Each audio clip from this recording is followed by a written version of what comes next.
Good morning, dear hearts. We are on lesson 132. Please subscribe. This is a big lesson. It's not a giant stride lesson, but it's a big lesson.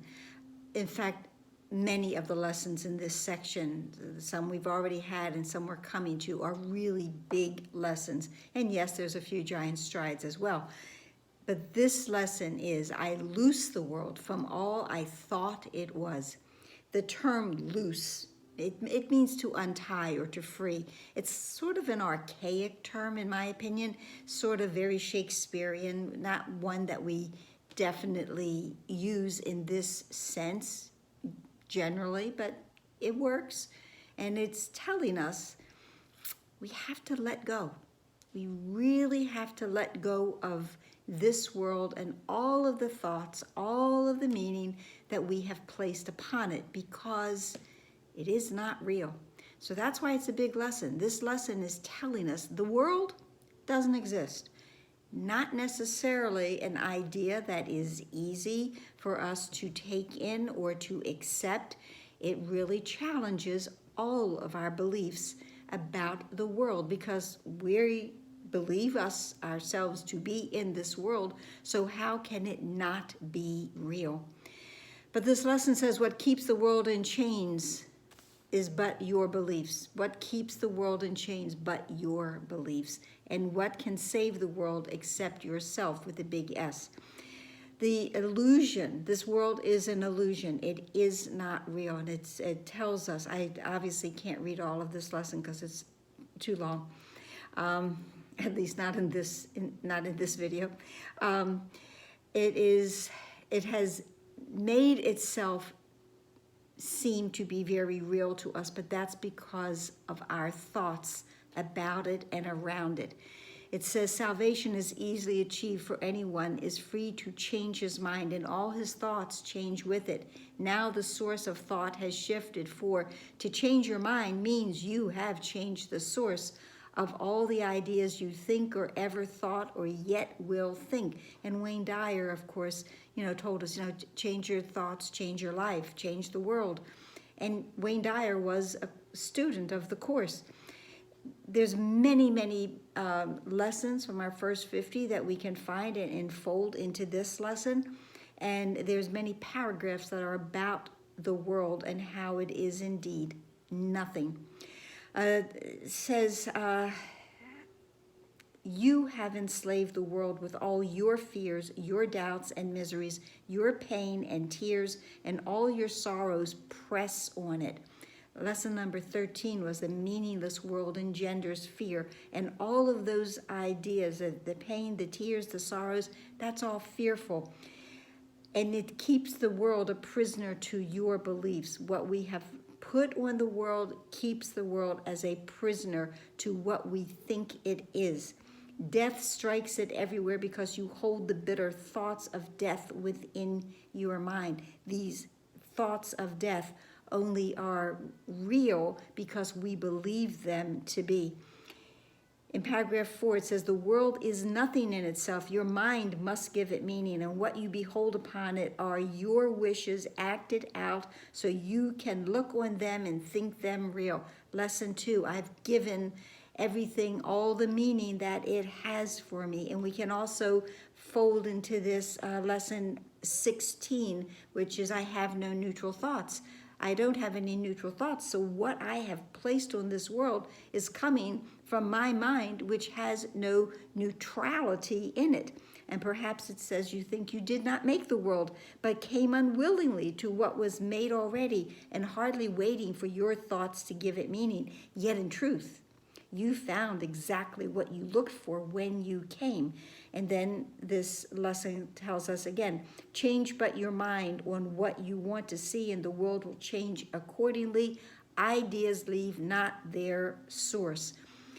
We've spoken of that idea, that truth, but I think this is the first time in the workbook it's actually stated that way, but it is in the text.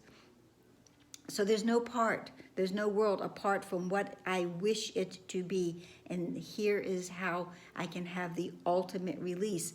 Since ideas leave not their source, if I change my thoughts, I change my ideas, then what I see will change as well. Now, then in several of the paragraphs, 6, 7, 8, is talking again with this giant idea that there is no world. This is a central thought the Course attempts to teach, and not everyone is ready to accept it, and absolutely not. And each of us, when we hear this, will only go as far as we can right now with that idea. And you don't have to accept it fully right now, because it will come back to us.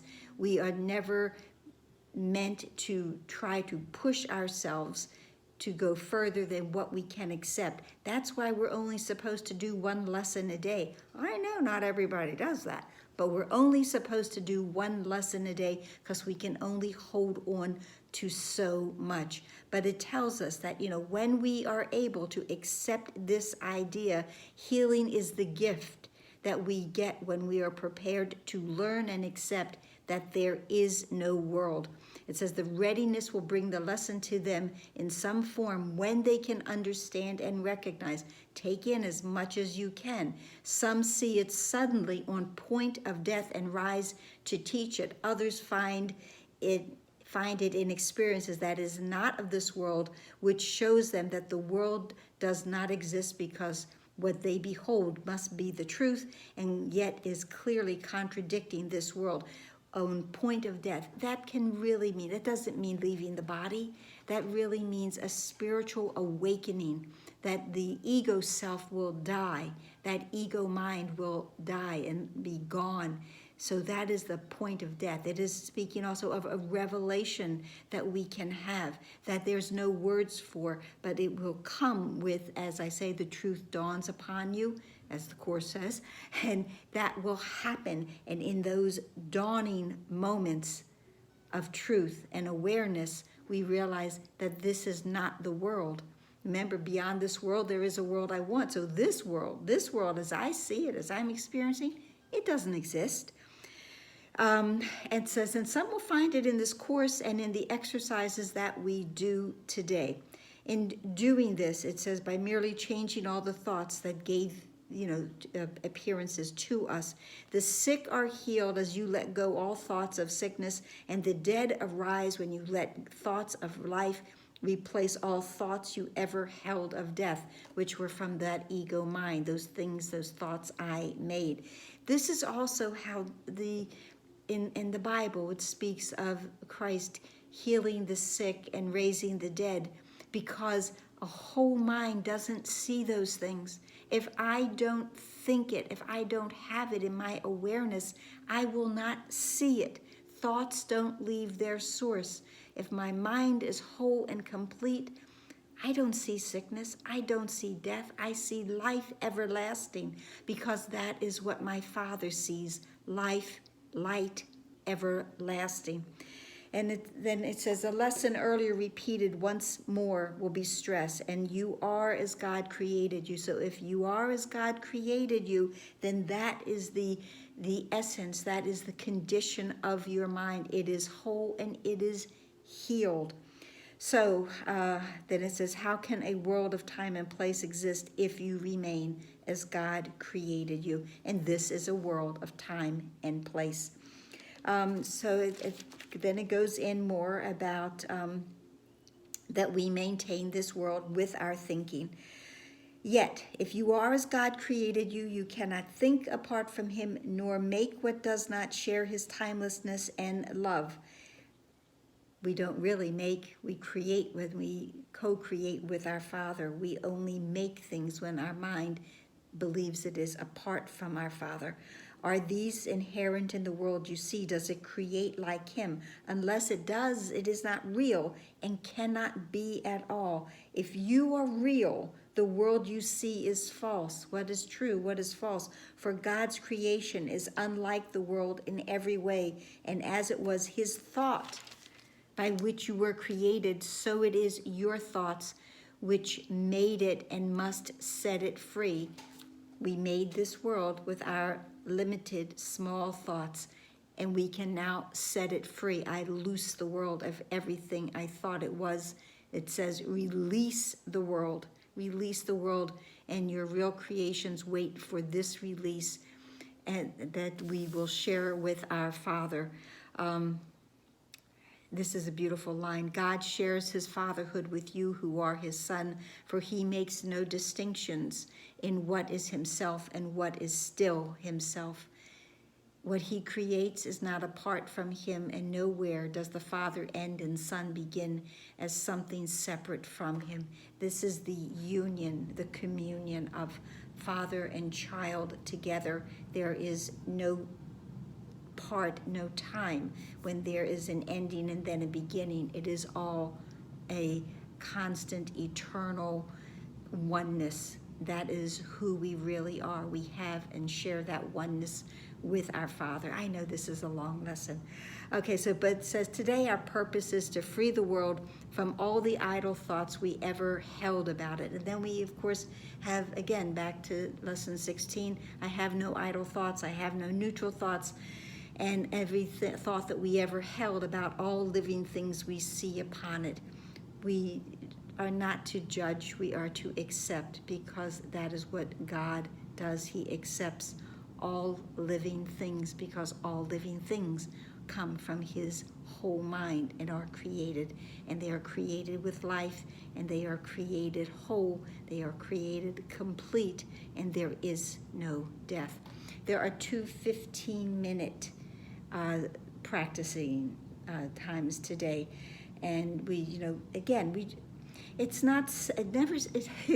rarely does it say meditation, but we really know that is what it is. It tells us merely rest and be alert with no strain. Be quiet. Let your mind in quietness be changed so that the world is free, that is loosed, untied from all I thought it was. And the lines that we are given to use for this is, I who remain as God created me would loose the world from all I thought it was, for I am real because the world is not, and I would know my own reality. Now in the book it is in a capital R, but I would say it is. And then of course we have, you need not realize that healing comes to many brothers from across the world, as well as to the ones you see nearby as you send out these thoughts. That again is the pebble in the pond that I'm always talking of, that the healing goes. We don't need to know where our healing thoughts go and how they benefit, but they do. And throughout the day we have the lines to say, I loose the world from all I thought it was and choose my own reality instead. Again, it's a big lesson. We have several big lessons coming up, but we are making huge advancement with these big lessons. And tomorrow's a favorite one, so, and not as deep perhaps. An easier lesson after today's. So that's it. Please like, please share, please subscribe, please comment, please pray. Pray for have your mind have some ease in accepting this idea that we loose ourselves from this world, we loose everyone from this world, and that in truth the world we see does not exist. Namaste.